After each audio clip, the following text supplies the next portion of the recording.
my line. Okay. When he introduced Dean, he said, farmers learn by making all the mistakes. That's how they, if there's any mistakes made, I've already made them. That's how I learned a lot of my knowledge. And Dean, you can corroborate on that too, right? Yeah, you try something, and if it doesn't work, you think about it for a while, or better yet, you go and talk to your neighbor farmer and find out what they did and what, this is great that you're all coming here together because what I want to encourage is that you learn from each other, because somebody's going to figure out one thing, somebody will figure out something else, and the other part of that is farmer diversity. Like, I was looking through the little photo booklets, and the greenhouses have the same basic structure, but everybody uses them in a different way. So this is a key thing that you learn from each other, and that each of you come up with different ideas, the diversity of it, different crops, different ways of irrigating. I saw some people were using sprinkler irrigation inside their greenhouse, which is great. Other people are using T-tape. Some people are using soaker hoses. But it's like the main thing, the plants, what they want is they want a comfortable environment. And it seems like the biggest thing here in this climate, well, there are several things in this climate, but the biggest thing is the wind. Like at 10:30, just shortly after Daniel started talking, and he was back here, and the wind was starting to make the greenhouse flap, and I'm going to stand here a little bit closer so that you can all hear me, and I'm really amazed. The wind has died down.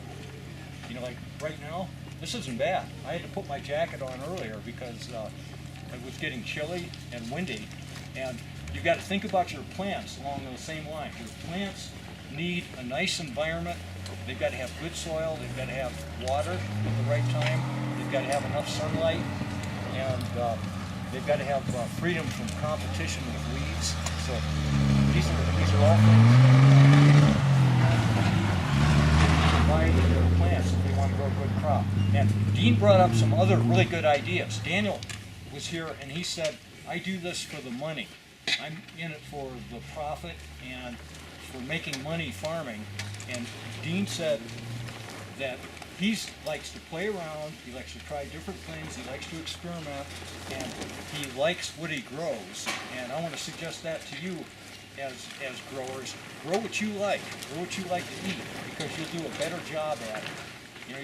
If you don't like tomatoes, you're not really going to do a good job growing tomatoes. If you don't like onions, you're not going to do a great job. But if you love watermelon, or if you love turnips, or if you love beets or chard, that's what you're going to do well with.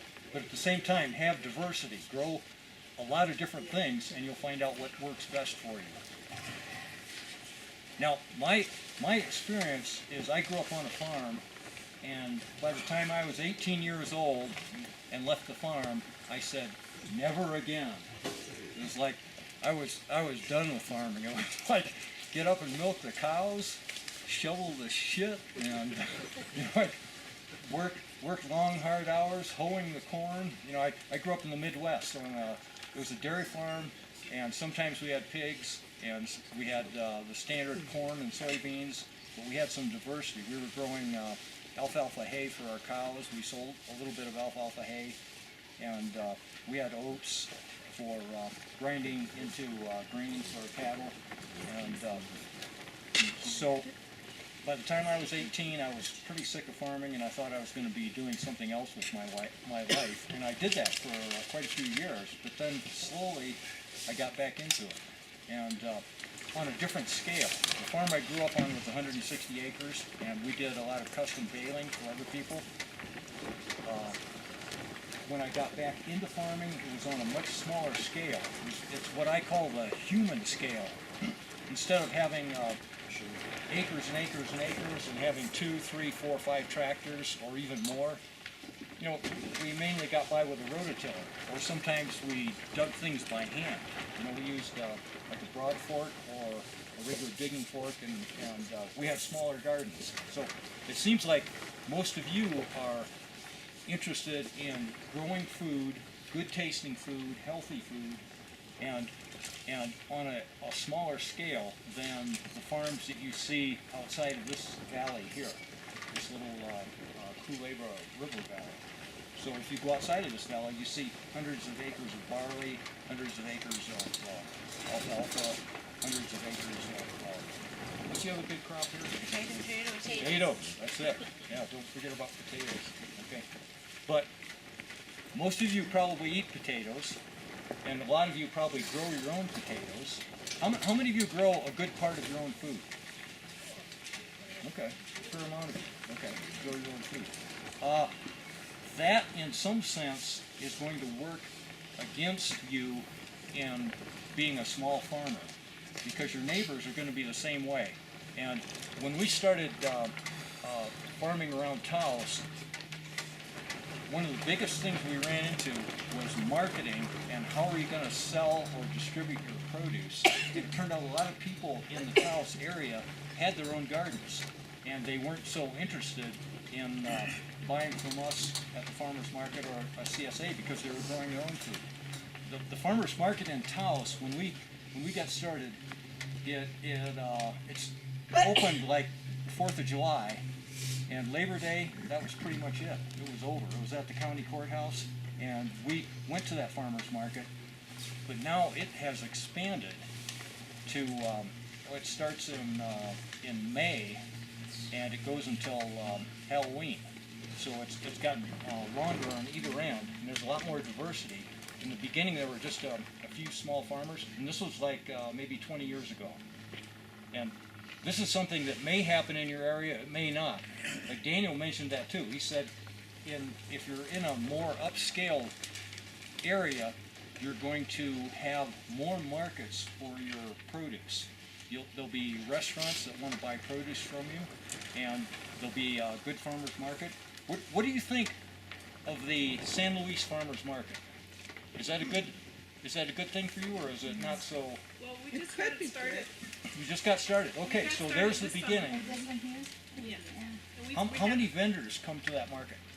We have about 3, and we're encouraging all our season extender folks to bring their vegetables, and we'll actually sell them. The co-op will actually sell them for them. Okay. So okay. Well, this is the start. This is the start.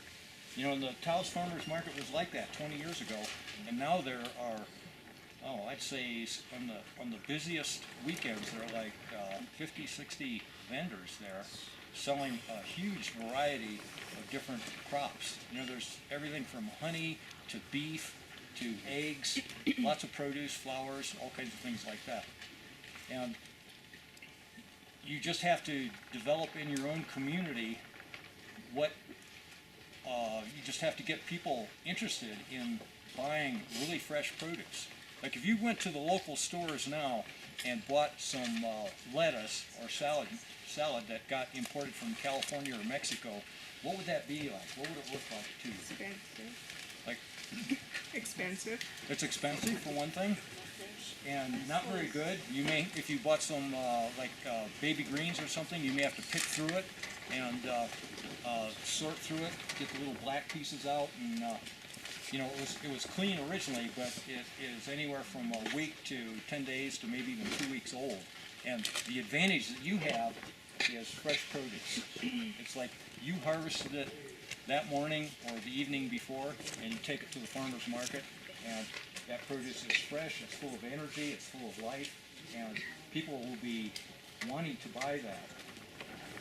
Also, there are other ways you can sell your produce. It doesn't have to go to the farmer's market. You can have a farm stand, or you could maybe have a cooperative farm stand where several farmers get together and bring a variety of different crops together, and then people would come to you on it could be a Saturday morning, or it could be a Wednesday evening.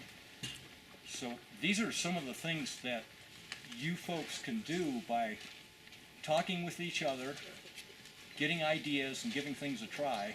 And I think Bernadette is behind some of this right now. And You know, it's like you folks are the future of what's happening. And it's good to see some younger people here, people that are going to help with the farming. So there's a tremendous amount of diversity here in the San Luis Valley. And you're at the beginning of getting started. So get together, talk, think over ideas, and be willing to, you could say, accept the diversity of other people's ideas. And today the focus is on these hoop houses or high tunnels. And how many of you have farmed in one already? Okay, so there's some experienced people here. Okay, and what do you think of them so far? I love it. You like them? Okay, good. Okay, it's farming's a lot of work.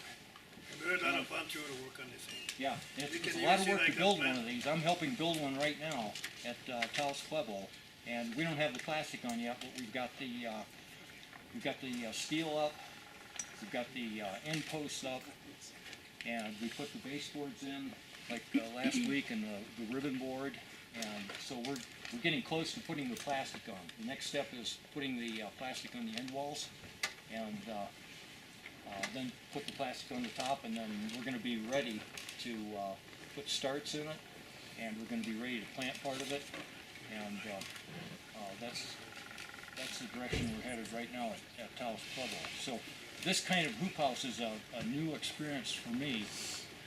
I have had experiences with high tunnels like this, only the shape was different. It was a Gothic arch because we worry more about snow load down in Taos where I'm at, and also where I was using these high tunnels was a warmer area than here and warmer than Daniel experienced in Cerro, probably somewhere between 5 or 7 degrees warmer. So Daniel's talking about 4 layers of row cover, and from his experience, he needs that. We used one layer of row cover to cover our crops. We had our beds running the long way, and we used drip tape inside the hoop house or the high tunnel. Let me tell you about my first hoop house. We first started hearing about these about maybe 20 or 25 years ago, and the first one we built was built out of 1-inch plastic well pipe. You know, the kind of plastic pipe that you hang your submersible pump on and you lower it down in the well. So it's flexible, but it's fairly strong. So we built a hoop house that was about 40 feet long. It had hoops, I think, every 4 feet. And the pipe comes in 20-foot lengths. So what we did was pounded rebar in, and then just fit the pipe over it, and then put the plastic over it, and we dug a trench on each side, and then put the plastic in the trench, and then put the dirt back on top of the plastic to hold it down. And then we built a little wooden frame on the end wall, and you can imagine some of the difficulties we ran into. When the wind blew really hard, the plastic bent and deformed. When it snowed, like if it snowed, say, a foot of really heavy snow, the thing went right down to the ground. You know, just got up one morning, took a look out there, and our little hoop house was on the ground. So out there, shovel off the snow carefully, so you don't want to tear the cover, and then sweep it off and spring back up. And then we got some 2x4s and nailed them together in a T shape and made supports to keep this from happening again. The other thing that happened is that the plastic hoops started pushing down into the ground and making it so the plastic was loose and wind was flopping it around. So we had to figure out a solution to that. And that, again, it comes up with farmer ingenuity. You know, if you have a problem, you have to think about it. What are you going to do to fix it that is, one, most important to the farmer, it's cheap.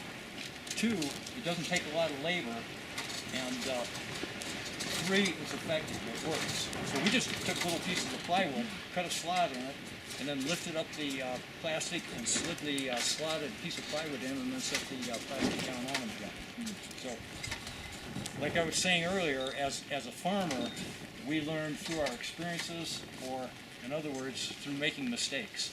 You know, like you try something, maybe it'll work the first time, but probably 75% of the time it doesn't work the first time. So you come along and figure something out, or you go ask your neighbor, or maybe you see something, some article in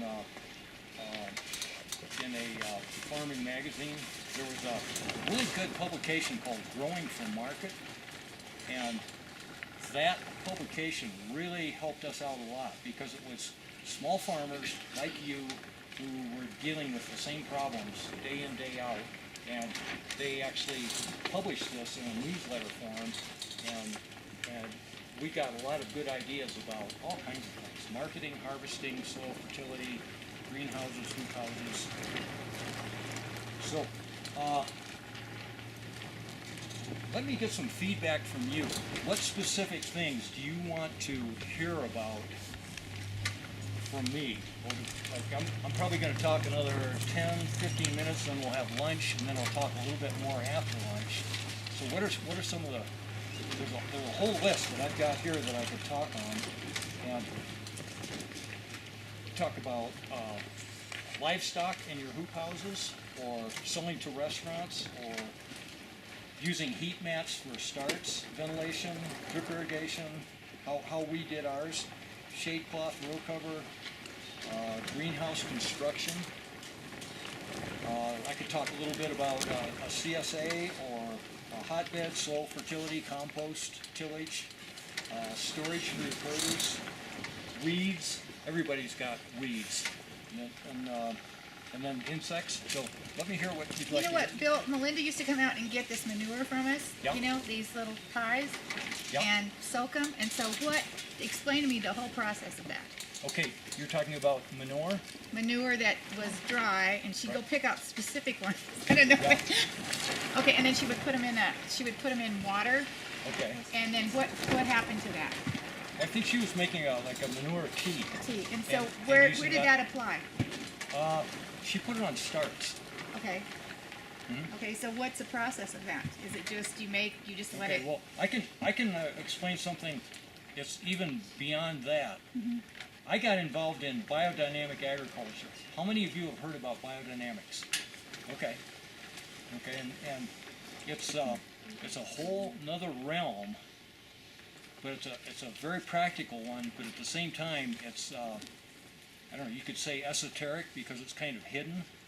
You know, it's not real obvious or practical, and scientifically, hasn't been a lot of science done on it in terms of like the land grant colleges, the ag schools, the county agents and things like that, because it developed in Germany, and it developed through a guy who was psychic. This is Rudolf Steiner, and it has to do with making things a little better for your plants. And from our experience, we found that things got like maybe 15 or 20% better in terms of production quantity, but the quality of your produce, it got a lot better. It was tastier, it just had more energy, and it seemed like there's a whole bunch of effects. Like one of the methods that you use is planting by a calendar. And also tilling or weeding by a calendar, harvesting by a calendar, and it has to do, it's like astrology, only it's real time, what's happening with the moon and the planets and the constellations, like in real time. Are any of you interested in this sort of thing? Yep, okay, because it's a funny thing. It developed in Germany about in the 1920s, and the Germans kept it almost secret. Like the information wasn't translated into English until the 1960s. So they did a lot of experimenting with this, and it in some sense it's called like a spiritual science. but it's also very practical. If you plant by the calendar, what you're trying to do is, if you look at a plant, there's the root of the plant, there are the leaves of the plant, there's the fruit of the plant, and there's the flower of the plant. And as farmers, you are interested in, like say carrots, you're interested in the root. Turnips, you're interested in the root. Tomatoes, you're interested in the fruit part. And there are ways of enhancing that growth by using the calendar. And here's a quick idea. What's the main cosmic energy that your plants use? Sun. Yeah, okay, that's the main planet. And everybody gets sun, and everybody understands that plants need sun to make chlorophyll work. But in biodynamics, there are many other effects or forces that influence your plants. And if you want your carrots to grow really well, you plant them on what's called a root day, and that's when the moon is in front of an Earth constellation. And the Earth constellations are, like Taurus. How many of you know your own astrology? Okay, so Taurus is there's a calendar called the Stella Natura, and I should have brought my copy today. It's a very detailed and complex calendar, and it shows all of these patterns that when the planting days are. As the moon moves through the sky in the month, it takes 1 month for the moon to completely pass all of the constellations. And during that time, it's been anywhere from 2.5 to maybe 3.5 days in front of each constellation as it's moving around. And this is like an added complication to farming. But if you're interested, it can help out the quality of your crops, and it can help out the amount that you get, and it can also help out the storage. We found that if we harvested garlic or onions on a root day, that the garlic would keep from September or October, or no, the garlic would keep from July until the following May. It would keep that much longer, instead of the garlic keeping for, and this was unrefrigerated, like in a back storage room where the temperature was cool. So it would keep maybe 2 to 3 times longer. Our onions would keep not quite that long, but they would again keep maybe 2 to 3 times longer than they normally would. And so. What would happen when you plant it on the root day? What's that? What would happen if you plant it on the root day? When you plant it on a root day, the energy coming, the cosmic energy coming would make that plant, when it germinated on a root day. And this is one thing that's important. It's not exactly when you put it in the ground, but it's when you put it in the ground and then get water on it and get it to germinate and start its life. It means that a seed is an amazing thing. You take a tiny seed, it's got 2 halves together, you put it in the ground, you give it water, and that thing swells up and it splits in half, the root down, and that pushes up through the soil. You've all seen bean plants coming up. You've seen little turnips and other seeds coming up out of the ground, and that's an amazing thing. When that plant opens, if it opens to the appropriate cosmic influences, it takes those in and it grows a better plant.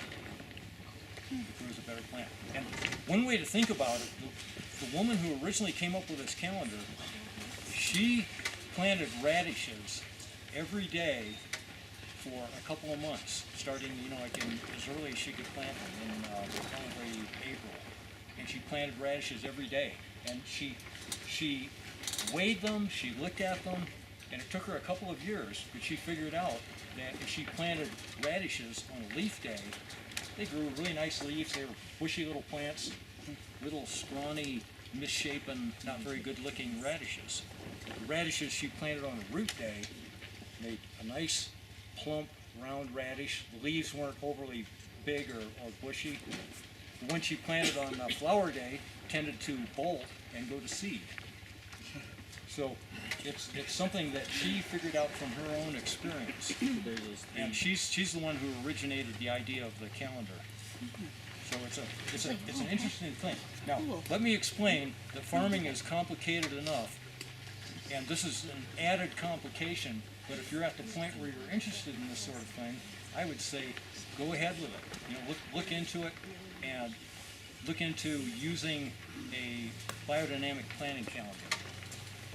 Now, we somewhat got off the track of high tunnels and greenhouses, and if you want more information about biodynamics, I can give you more. You can Google biodynamics.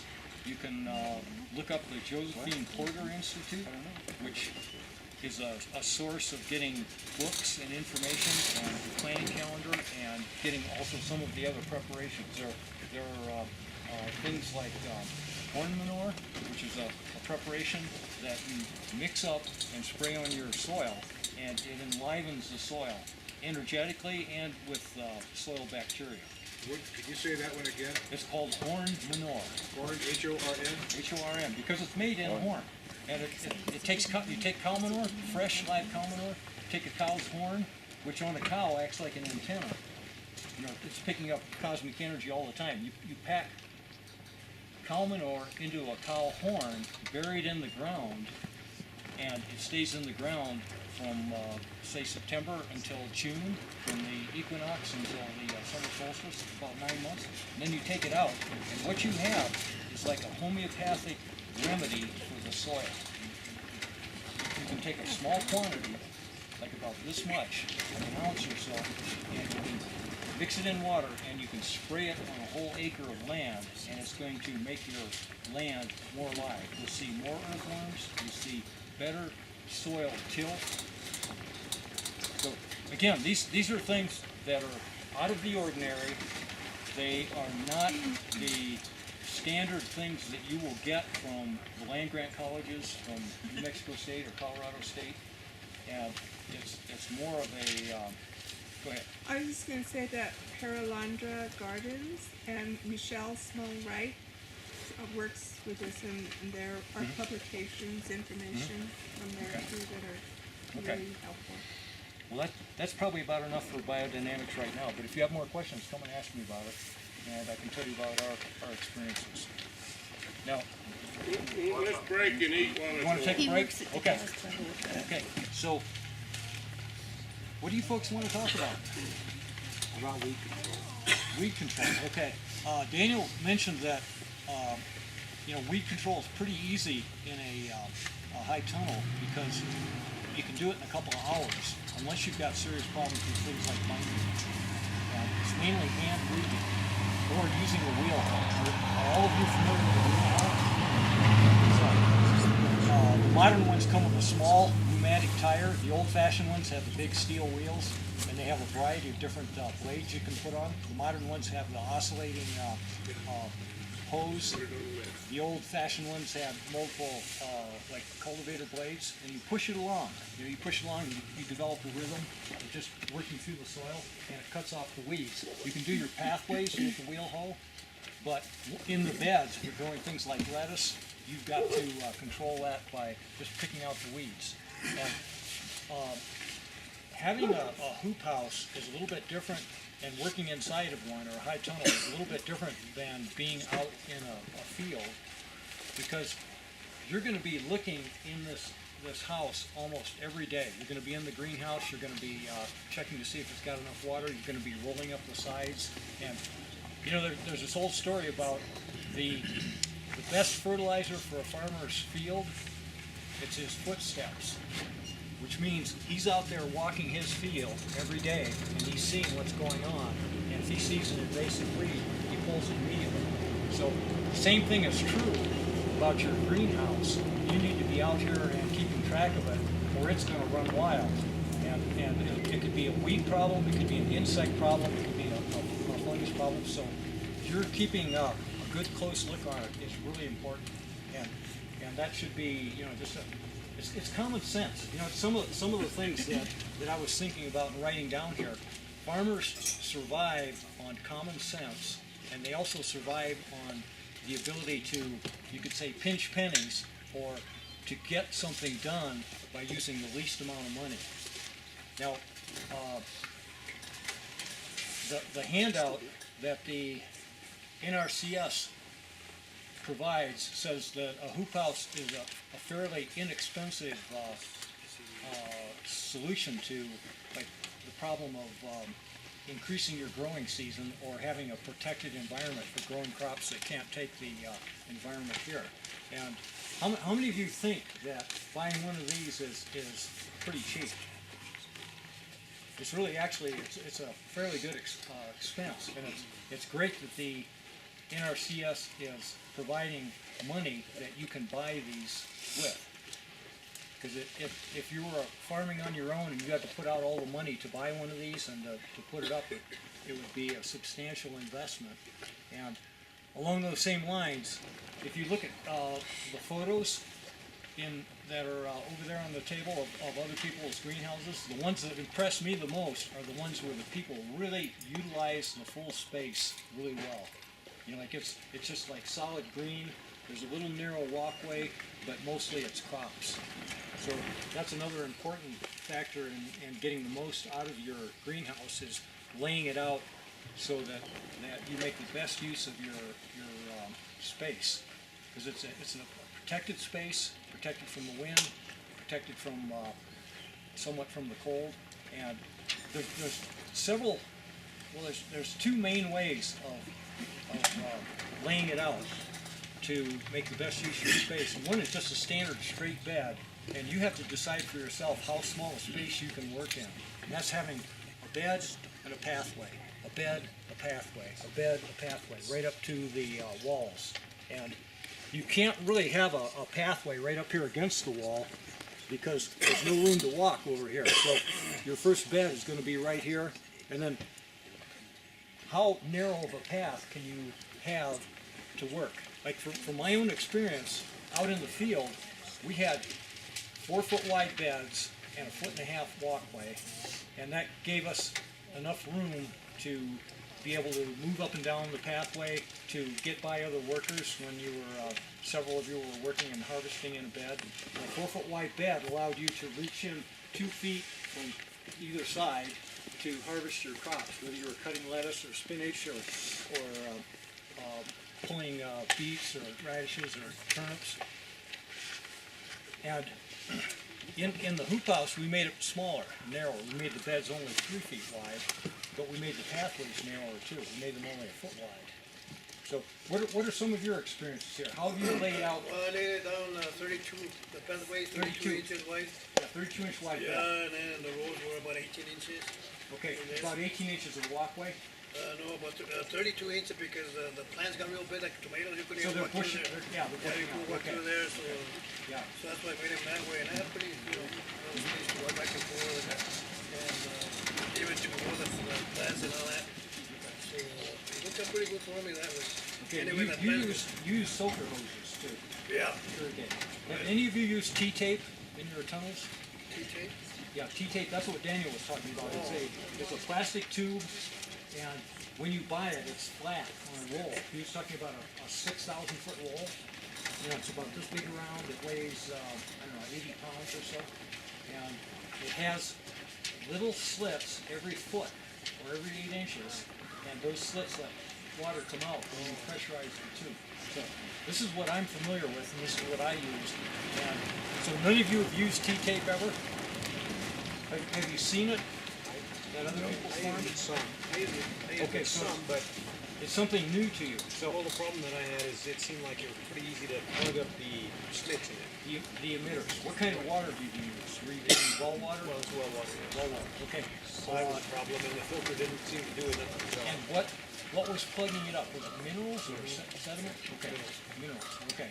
So if your water has a lot of calcium in it, T-tape may give you some trouble because mineral buildup on the emitters. The emitters are just a little laser cut slit in the plastic, and water comes out, like Daniel was saying, 1 drip a second when it's pretty much at optimum pressure.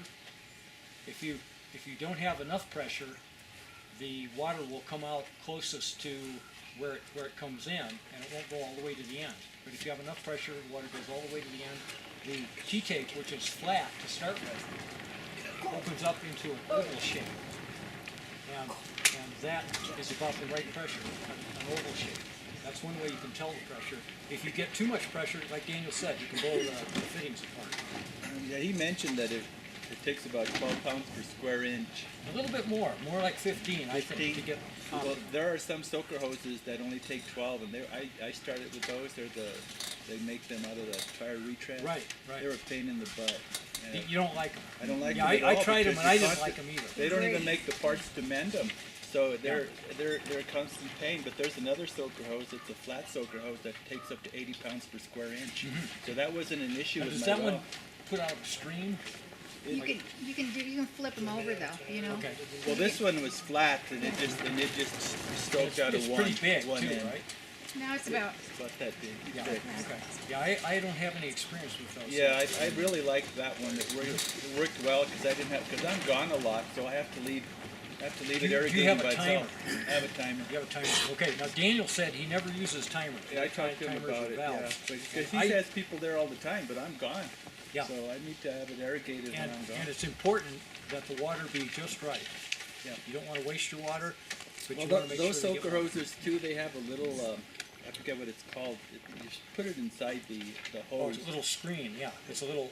and it has little holes. rubber washer with a screen. That's on it. right, and so Yeah. some of them have like 3 or 4 holes in it, so you can reduce the pressure. So okay. depending on what you're irrigating, you might want a little less pressure. Okay.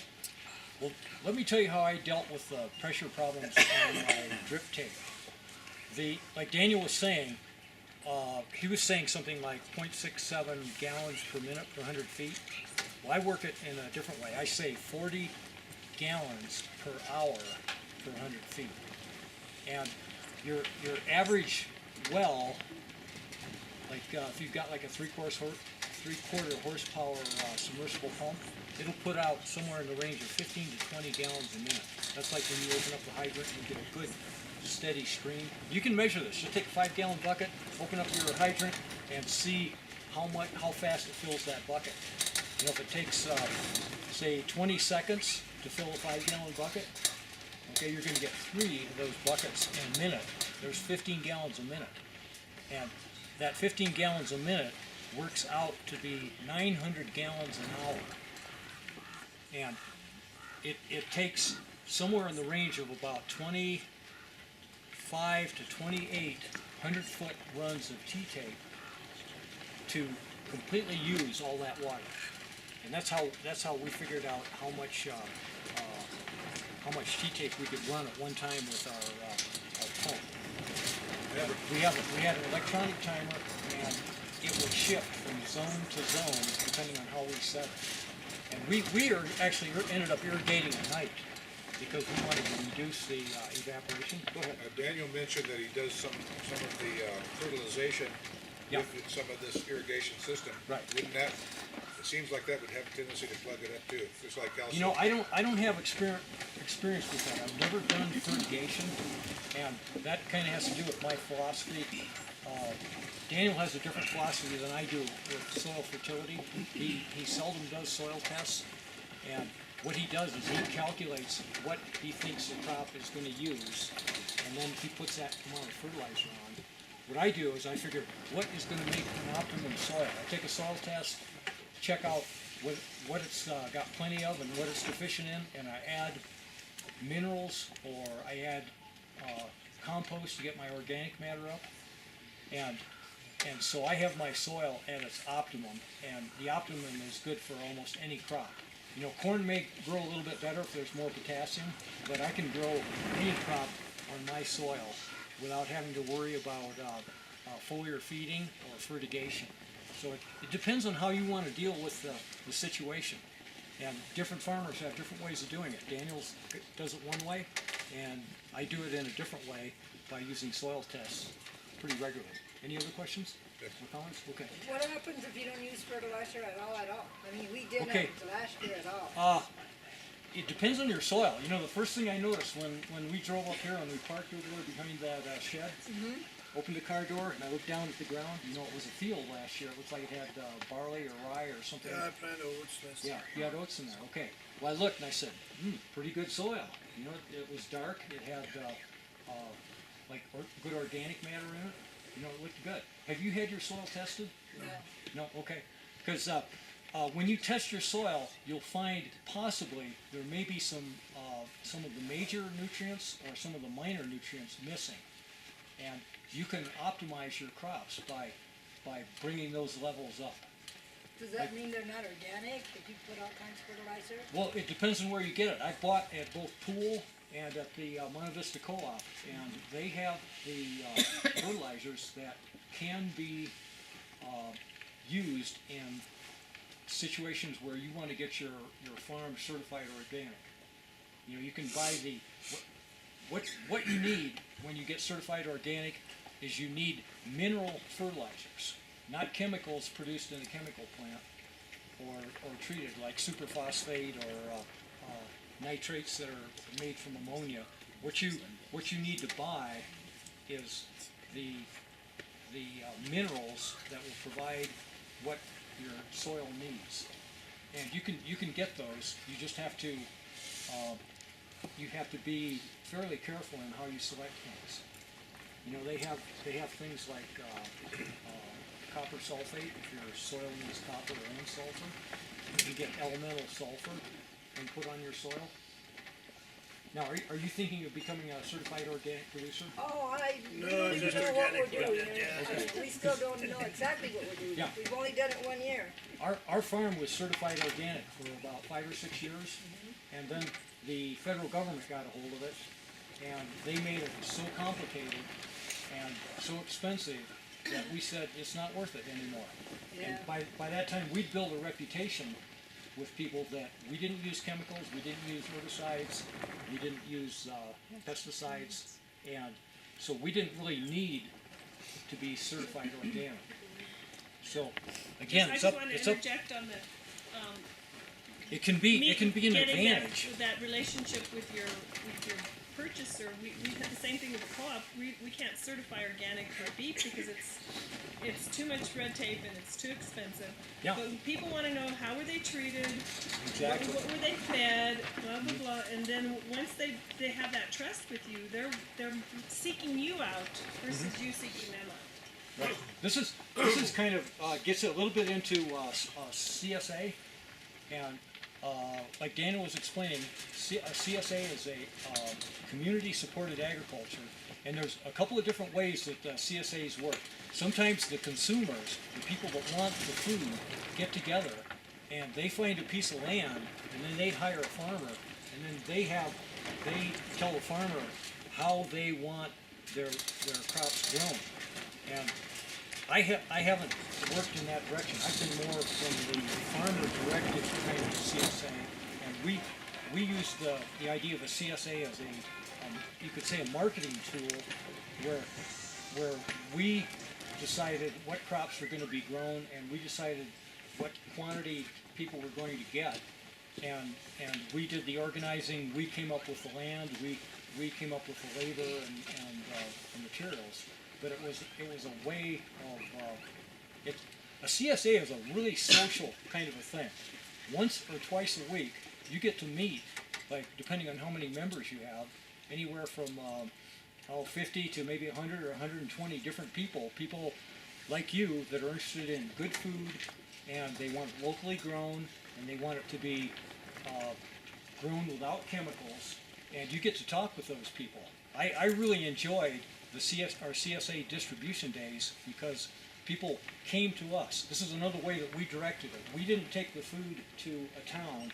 They came right up to our farm, and later on when our CSA got bigger, we didn't have enough parking space, so we moved to a location that was about a mile away from our farm, and then we took the produce over in a truckload, and we set up there were picnic tables already there, so we set up our CSA distribution right there. We brought a couple of scales, we had plastic bags, we had shopping bags, and people came to this location which had space for probably about 15 cars to park, and it had a nice location that we could cover with a tarp if the weather got bad. They only got bad maybe once or twice in 6 or 7 years, and the people came, and it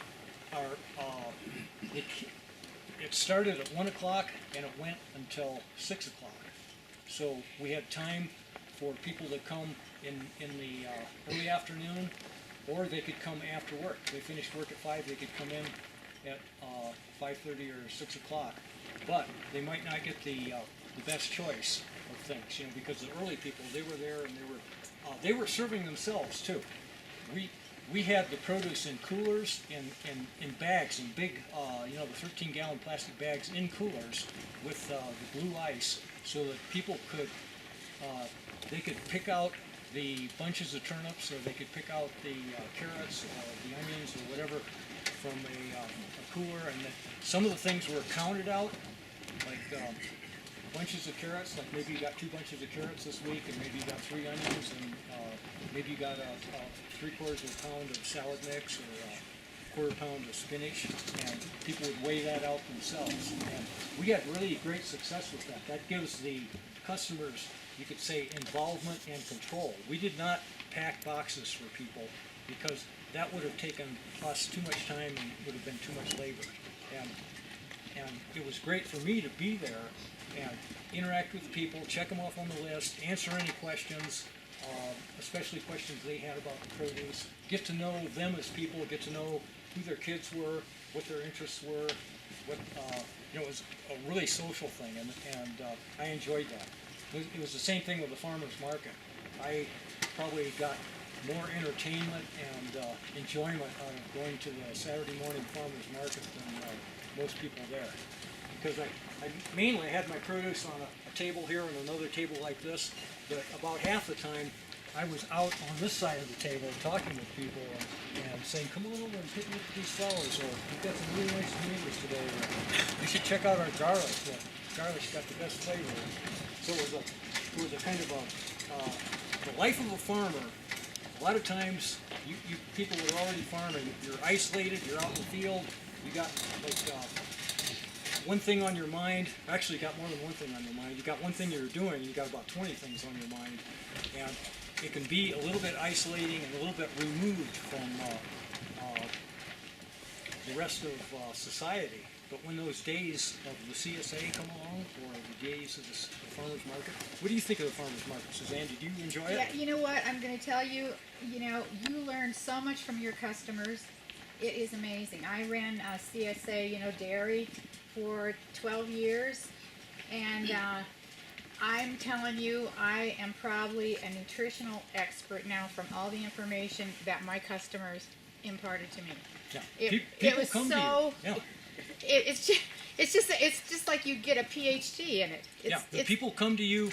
They're going to come to you because you have better produce, it's better tasting, better looking, it's healthier, and they are interested in that sort of thing. And they've researched it, and they can give you ideas, and it's great. Yeah, Bill, I enjoyed it so much. Yeah, the whole thing, and then the personal interaction with these people. You meet, people that are wonderful, people that have done so much in their lives. People that have so much information to impart, so much. They help you get more customers. They help you with so many things. It's just, you're not, even though you're the farmer, you're still not the expert. And as a group, you become a huge expert, I think. Right? Yeah. Go ahead. There's the other aspect of it. It is time consuming. So if you're spending your time at the farmer's market and you're not spending it here, it's true. Where you could actually grow more crops. So if you sold it to a Whole Foods, for example, and they purchased it from you, you could actually make more profit. Yeah. But the thing is with that is it's a dead end. What we need to be doing as older farmers is we need to cultivate the younger generation. And we have knowledge now, we have land, we have a lot of things that they're not going to be able to get without our help. We need to start getting these young people trained, we need to get them enthused, we need to get money in their hands, we need them going on doing this, because if we croak, who's going to have any food? Yeah, I think it has to be a balance. Yeah. It's got to be balanced between spending your time working on the farm, thinking about how you're going to make things better, grow more food, grow better food. This aspect is monetary. A lot of people leave because they can make more money elsewhere. Yep. But you've got to have an outlook, like Dean was saying. It's not just for the money that he's growing things. Well, my point is that But you could retain those people, Yeah. those kids, if in fact they found there was money in it. Yep, that's true. You see, so that's the other end of the spectrum. I'm just saying, there's the other end where you go to the farmer's market and you like the social aspect Yep. of it all. But there are others that already have a social life. Right, that's You true. see, That's so true. so to some extent, but then they can farm and stay farmers without essentially having to work and then come back to farm, and Yep. then that makes the double work. And those are the families where the children leave because they see how hard their parents work. But there's also in the Time magazine 2 years ago, there was also an article, huge article, it was about Nebraska where I'm from, but it said if you want to be richer than a banker, be a farmer. And Nebraska is actually living proof of that. Living proof. You know, so it's not, it's not that, oh, we're going to be poor and be farmers. It's not that. It's just there's technology, there's information, there's That might be Nebraska. Because here, I was just talking to Harold about that. This is one of the toughest places in North America to farm. really. You've got the high elevation, the short growing season, the big winds, the cold temperatures. You know, it's a tough place. Well, Nebraska's not I too nice. admire all of you if you're interested in farming because you've got a long row to hoe and there won't be, you aren't going to get really rich. You know how you become a millionaire as a farmer? Start with Start two. with two. 2 million and invest. It's an old joke, but there's some truth to it too. Farming is not easy. It's not easy. And so I admire all of you for being interested in farming. It is tough. It's a tough way to go. So what other things? Can you talk about pathogens in hoop house growing? Pathogens in hoop house growing, you know, when you get, it has to do with food security and Oh, making okay. sure that, Hey, Okay. we're Now, getting to get door Friday, you're gonna miss that. I'm not even familiar with that. Is that a new thing? Pathogen? Well, packaging I am. pathogen. Oh, pathogens. Okay, in terms of, okay. Okay, now everybody probably has this basic common sense, and I think the federal government goes a little bit overboard in terms of sanitation. You cannot have perfectly sanitary food. You know, it's just a farm is not a hospital, and if you look at the news, even the hospitals are in deep trouble as far as keeping things clean and bacteria free. And I think it's more important that people become healthy and build up resistance to pathogens than it is to try and sanitize the bacteria out of existence. I don't think you can do that. But The only thing- you've got to use common sense. When you're washing your produce, you've got to use clean water. And if you've got some aphids in your produce, maybe you've got to wash it twice or even 3 times to get those aphids off. And when you're marketing things to restaurants especially, the produce has to be clean, it has to be fresh, it has to be free of debris and other things like bugs. An occasional ladybug is okay. Well, you know, like the outbreaks of E. coli or... Right. Well, keep the manure. E. coli is a fecal bacteria. Keep the manure separated from your food. Compost But if you're it first. using manure as a fertilizer... No, I wouldn't use manure directly as a fertilizer. I don't think the only time I ever did that was when I was a kid and we loaded the manure spreader and we spread it on the fields. But it had time from the time it was spread until the crops were harvested. And these were crops like corn, soybeans, and things like that. You would not use manure directly on your crops. You'd compost it first. Composting is an amazing thing. It changes the raw materials that you put into it and makes you a biologically active and alive soil amendment that you can put on your crops safely. But you've got to be careful what you put into it. You wouldn't want to put your dog and cat poop in your compost pile. Right. Or human waste. But there are lots of things that you might not think are very acceptable, but you can compost them and they make great compost. We had chickens.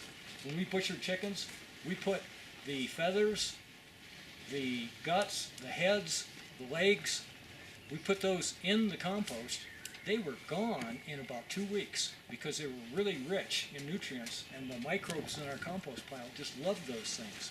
I like to think of compost microbes as little Pac-Man. They're just in there, and they're eating all the time. They're eating. They're just eating it. And what they're doing is they're breaking down these things into the basic nutrients so that your plants can use them. So, in making compost, you have to use common sense. You know, you've got to make your compost, you've got to turn it regularly, you've got to age it, and then apply it to your soil. Have you ever experimented with worm tea? Have I done worm composting? Worm tea? You know, I've never used worm tea. I've never used compost tea. I tend to like compost itself, just basic, well-made compost. And then what we did is we had our beds in the greenhouse and our beds outside. When we first prepared those beds, we'd lay out the beds, we'd spread compost on them, we'd use other amendments if we needed to, and then we'd till it in, and then the bed was prepared, and then we either planted our seeds or planted our transplants and went from there. How about buying worms and putting them in? Have you ever done that? You Which got one? worms and just put them into your garden? I've gotten some worms into our compost, but the worms that like compost best are what are called manure worms or red wrigglers, and they're small worms. They're red. They tend to bunch up in balls, and they're not actually the earthworms that work in your soil. Right. And so putting the compost worms into your soil doesn't really introduce worms into your soil. You know, you need earthworms, and that's where biodynamics works in a little bit, because the energetics from biodynamics will make your soil more conducive to having more earthworms. Yes. We actually got a little sample of the red wigglers from the Yep. Almas Community Gardens, because they'll give you a little tub of them. And that's what he's talking about, is the worm tea. Yep. And it's a process, but we have a tub of worms, and then we put our eggshells and everything in Right. the tub, and they do their job, and then Right. I get the dirt, I guess, and put it in a sifter, or a sieve, I guess, Yep. and then pour water through it, and then we fill up these gallon jugs with it, and that's what we water our plants in our house with. I think and also that's good. the It's a lot garden. of work. If you've got the time to do it, you know, I think it's a good thing to do, because those worms, the manure worms, break down the compost and help the process along. Earthworms in the soil, they eat the actual soil, and it passes through them, and it increases. I think it ends up having, like when they pass it out, the little worm droppings, it has like 11 times the phosphorus in it and much more nitrogen. So when people ask me if I have livestock on my farm, I always go, well, I've got chickens and I've got honeybees. Most people don't think of honeybees as livestock. But then I've got my compost microbes and fungi, and then I've got the bacteria in the soil. So that's my livestock, and they're working for me. You can't actually sell directly what they're producing, but they help so much with soil fertility. Like, you folks probably know the difference between soil that looks really alive and soil that just looks like dead dirt.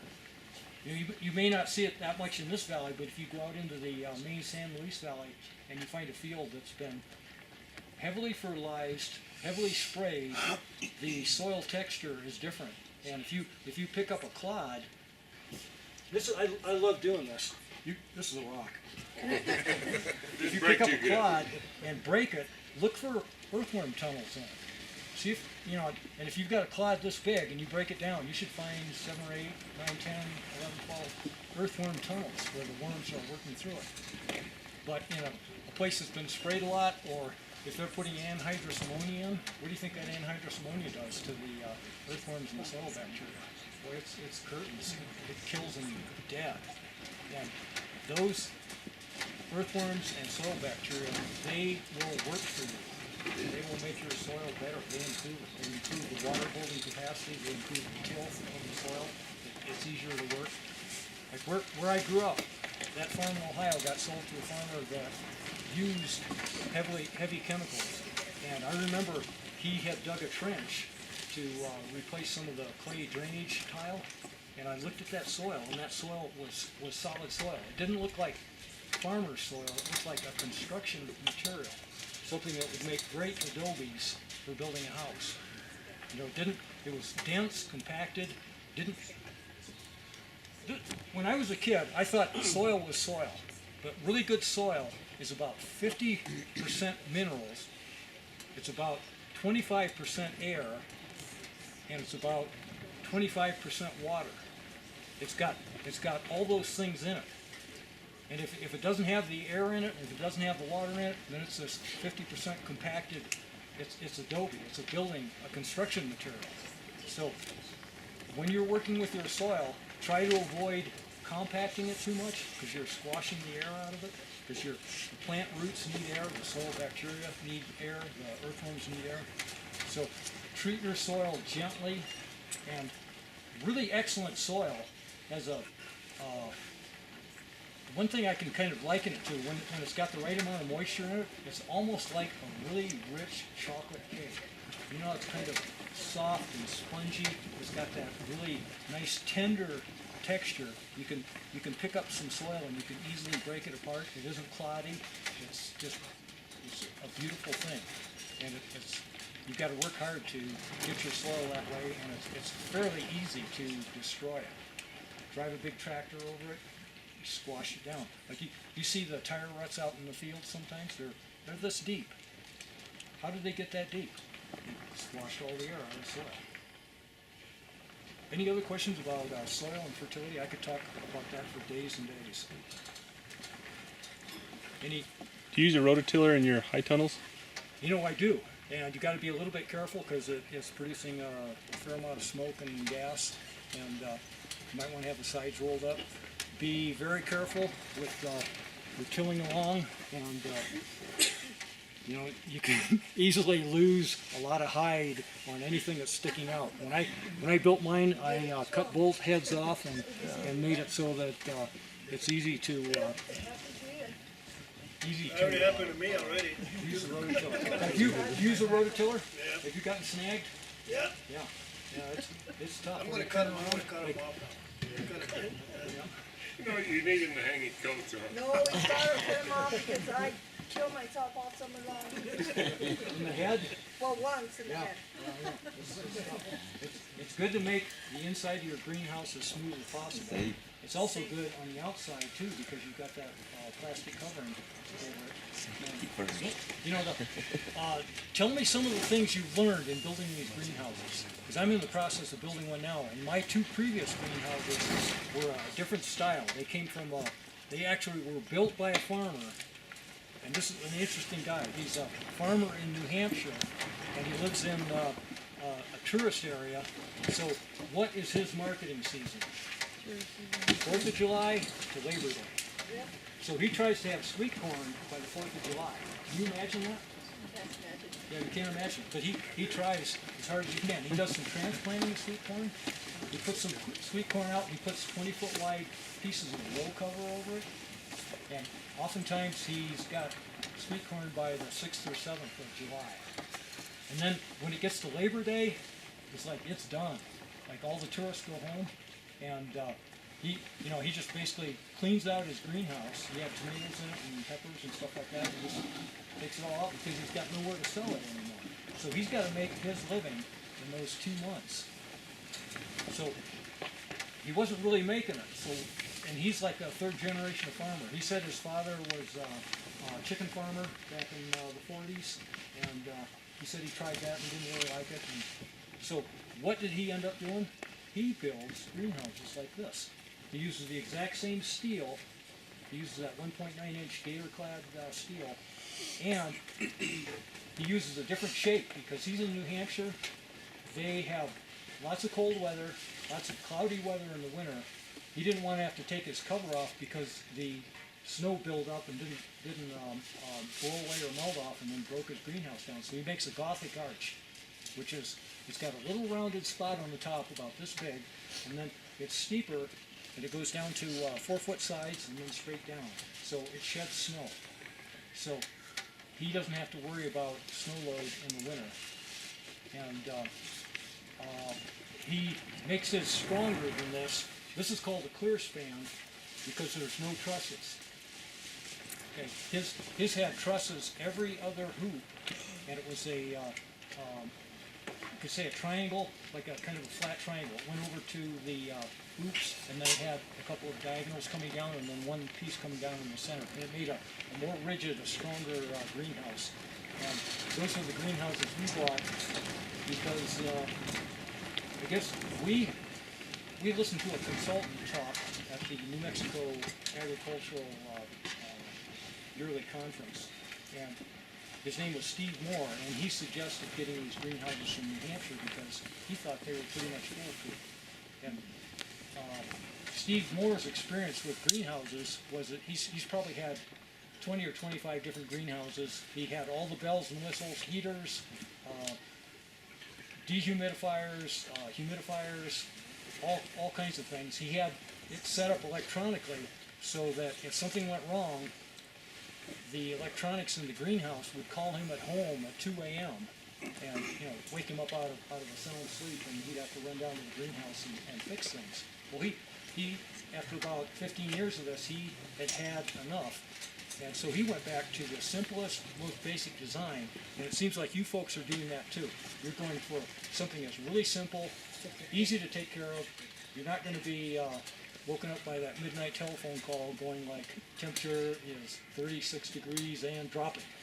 So you're going to be the system. You are going to manage the temperature by opening the doors and rolling up and rolling down the sides, and you're going to manage the moisture, and you're going to be in charge of the greenhouse, but I think you'll sleep more soundly at night. So, yes. Yeah, I was going to say, I hate to... Am I yakking too much? Well, no, I was going to say you give a lot of information, but we have people that have to go to work here pretty quick. Right. Yeah. And we have some high tunnel people that's going to answer most of your questions on the construction and that. Okay. So if you will be around till the end of it, Oh, yeah. correct? I'll stay here, and I'm open to questions, and I'm open to your ideas too, because I am building one of these right now, and I'm finding that the instructions are not the best. They're a little bit out of order, and they're a little bit fractured, and a lot of things are missing. Like in mine, there's a couple of uprights on the end, and there's a stay cable system, and it's supposedly engineered, but nobody knows anything about any of the dimensions or anything like that. So We'll get to that here in a minute, Bill. But hey, we thank you much. Okay. Hang around. I will definitely hang around. There's going to be people here hang clear through it, but there's some people that have to go to work. So we're going to. That seems to be the life of the farmer. You work always an a day outside late and a job, dollar short. and then you work an outside job, and then you work on the farm because you love it. Well, thank you very much. There'll be a lot of time for questions afterwards.